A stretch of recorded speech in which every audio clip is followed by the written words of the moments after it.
ba kay Jessie ito?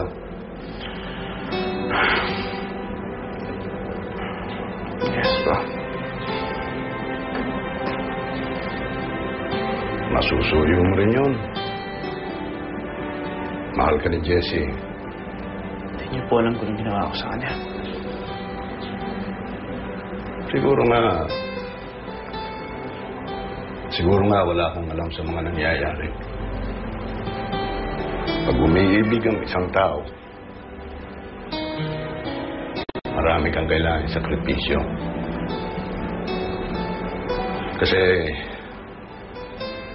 hindi lang isang taong naapektuhan eh. Lahat ng mga nakapaligid sa'yo.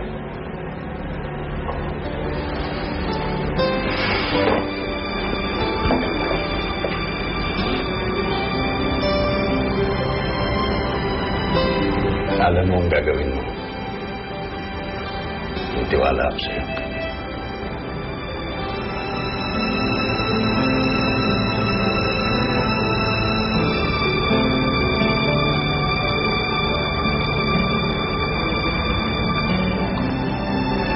Tandaan mo lang.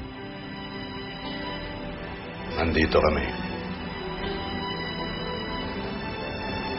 Ako ko.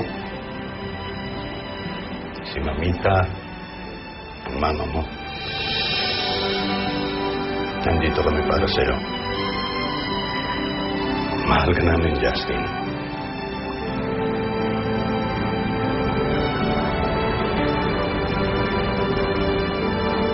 Mahal kita. I love you, son.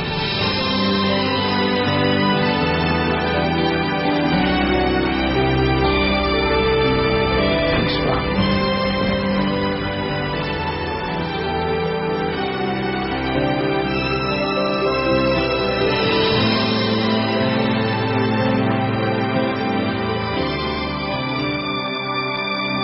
Marlon, mamaya may meeting tayo ng mga 11 a.m. Sir, sigurado kong may meeting ka. Oo, bakit? Wala. Hindi mo ba kakamustahin si Ma'am Jessie? Later tonight, tatawagan ko siya. Probably gonna have dinner with her. Hindi niyo pa alam nangyari. Nangyari? Sa future ex mo, sa girlfriend mo, ayan, nasa dyaryo.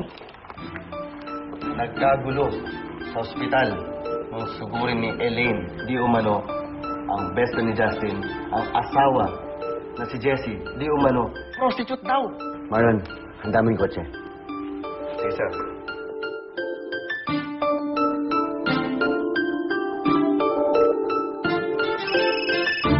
Hello? Jessie, are you okay? Okay naman ako.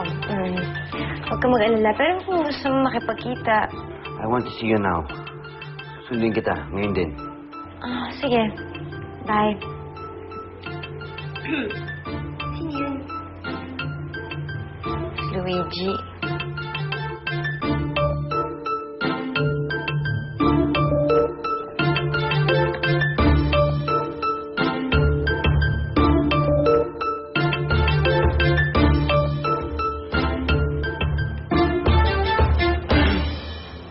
Excuse me.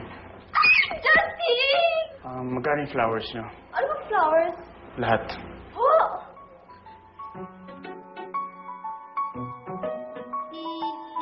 Sige, bubusin na sa labas. Baka si Luigi na yun. Sige, sige na. Sige. Sige mo, ano ka na?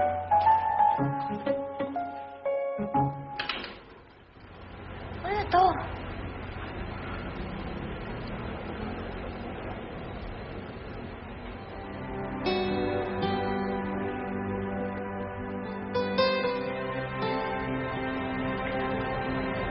Anong ginagawa mo dito, Justin? Ba't ang dami mga bulaklak?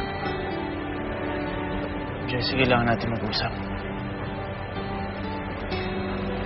Para saan yung mga bulaklak, Justin? Di ba nasa kontrata natin yan? Di ba sinabi mo na gusto mo ng bulaklak tuwing MWF? Friday ngayon. Para yan sa lahat ng Friday ngayon taon. Alam mo, Justin, hindi naman natin kailangan maghiwalay kung sasabihin mo lang sa akin yung nararamdaman mo. kahit konti may pag-asa pa ako. May pag-asa bang mahalin mo ko balang araw.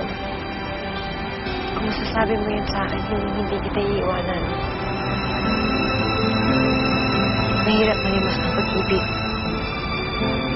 Pero ginagawa ko yun dahil mahal kita. At kung konti lang yung may bibigay mo sa akin, ipagkakasya ko yan, Justin. Mahal mo ba ako, Justin?